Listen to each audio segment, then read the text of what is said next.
নমস্কার।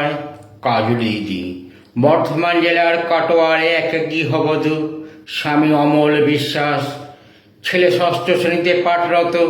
কাজের সূত্রে ট্রেনে আসা যাওয়ার পথে কাজলি দিদি লক্ষ্য করেছিল প্ল্যাটফর্মে অভুক্ত কিছু শিশুকে।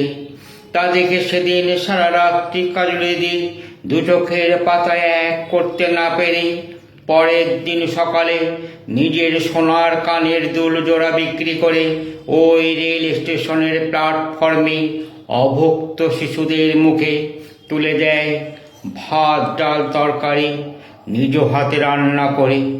এই পথ চলা শুরু। নিজে সেলাই মেশিনে টুকটাক সেলাই করে বাকি খরচ চালিয়ে নেয়। কাজলা দিদি, তোমার আগামীর পথ হোক আরও সুন্দর। ওই না খেতে পাওয়া শিশুরা তোমার হাত